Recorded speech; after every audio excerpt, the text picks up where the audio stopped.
You need three types of courage in your life.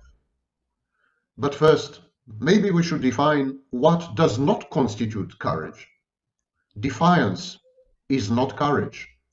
Recklessness is not courage. In your face is not courage. Fearlessness is not courage. These are all manifestations of antisocial behavior and strong indications of a lack of intelligence, of stupidity, not to mince too many words. These kind of behaviors would lead you to an outcome which is far from favorable. Courage is measured. Courage is reasoned. Courage is cautious. Courage is intelligent. It is a thinking man's reaction to a world which constantly poses threats as well as opportunities. And you, in life, you need three forms of courage. You need the courage to be afraid. Courage is about not being afraid to be afraid. When we hear about heroes, courageous people, they overcome their fear. They acknowledge their fear. They embrace their fear. They confront it. They experience it. They go through it. They traverse it. They come out at the other end courageous, heroic. Courage is about not being afraid to be afraid, and then ignoring your fear to the best of your ability, accommodating it, assimilating it, converting this energy into the decision to overcome, to transcend, and then to act.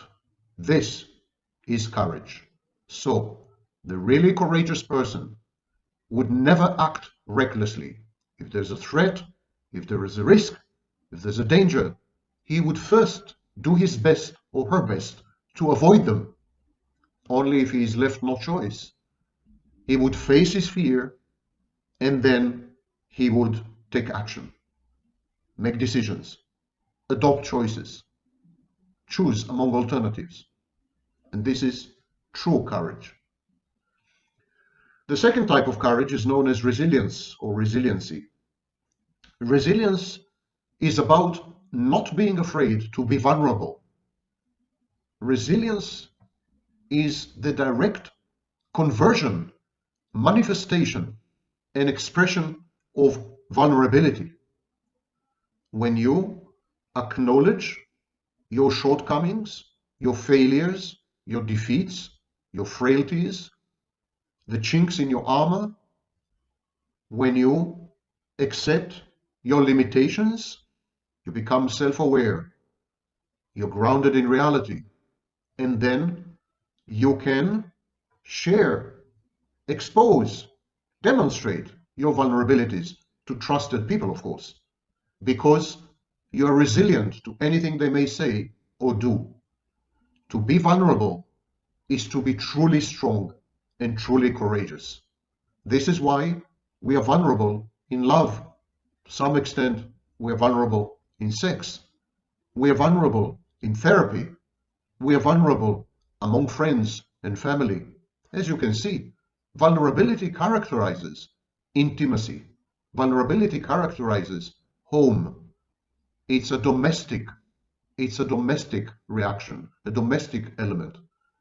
Resilience, therefore, is the ability to feel at home where your vulnerabilities cannot or will not be translated into threats, where your vulnerabilities will not lead you deep into hostile territory. Resilience, exactly like courage, is reasoned, measured, takes into account trust, threats, risks. Resilience avoids recklessness. You're beginning to see that courage has to do with intelligence.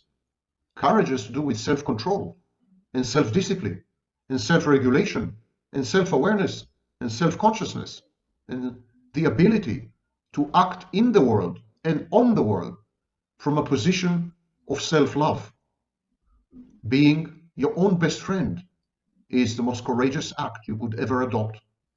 Which leads me to the last type of courage, strength. Strength is about not being afraid to seek help. Let me summarize. Courage is about not being afraid to be afraid. Resilience is about not being afraid to be vulnerable. And strength is the outcome of courage and resilience. When you are not afraid to be afraid, and when you acknowledge your vulnerabilities, you realize that you need help. We all need help all the time. And we all get help most of the time. But to seek help, you must overcome your grandiosity, your arrogance, your hubris, your misperception of yourself as capable or self-sufficient or self-containing. There are many obstacles to overcome, many hurdles, cultural, societal, and individual. It takes strength. Strength is when you admit, I need assistance. I can't do it on my own. I'm vulnerable and I'm afraid, and I need someone to hold my hand and guide me to where I would feel safe and secure and stable and regulated again. These are the three forms of courage you need in life. The courage to be afraid, the courage to be vulnerable, and the ultimate form of courage, to seek other people's help. For what does it mean to be human if not to be integrated with other people in networks? To be human is to be relational. To be human is to act interpersonally. You can't be human all on your own, atomized, isolated, cast away on an island of your own making. To be yourself, you need others.